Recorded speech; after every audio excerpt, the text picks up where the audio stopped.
জামাতের আমির ডক্টর শফিক তিনি হচ্ছেন ইনসিকিউর ম্যাসকিউলিনিটি একটা ডিসঅর্ডারে ভুগছেন। তিনি হচ্ছেন মেন্টাল পেশেন্ট। তিনি খুব ভালো করে জানেন যে তিনি নারীদের পায়ের ধুলোর সমতুল্য না।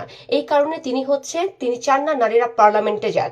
নারীরা যদি পার্লামেন্টে যায় তাহলে যে ডক্টর শফিকের মতো যারা আছে তাদের যে ক্ষমতার যে স্বপ্ন দেখছে, তাদের যে দাম্ভিকতা অহংকার, সেটা যে মাটির সাথে মিশে যাবে সেই ভয় থেকে বেসিক্যালি তারা এই ধরনের কথাবার্তা বলছে। শুধু কথাবার্তা বলছে সেটা না, তারা যে ডিসিশনগুলো নিচ্ছে, যে তারা যে বলছে আল্লাহর দোহাই দিয়ে যে নারীরা হচ্ছে, যে সমস্ত নারীরা কর্মজীবী নারীরা মানে হচ্ছে তাদেরকে প্রস্টিটিউটের সাথে তুলনা করেছে।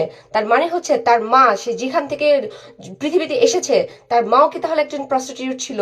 যার আবরণে, যার ছায়াতলে তিনি বড় হয়েছেন, যেই ডাক্তার তাকে সেবা করেছে, যেই নার্স তাকে ইঞ্জেকশন দিয়েছে, যেই নার্স তাকে সেবা শুশ্রূষা করেছে, যেই প্লেনের এয়ার হোস্টেস তার সেবা শুশ্রূষা করেছে, এই সমস্ত তার শিক্ষক, তার টিচার, তারা সবাই কি তাহলে প্রস্টিটিউট?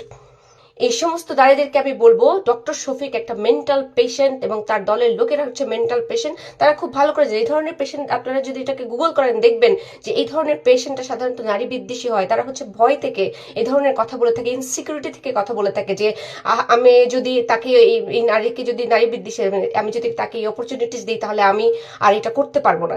এই ইনসিকিউরিটি থেকে তারা এই ধরনের কথা বলে থাকেন।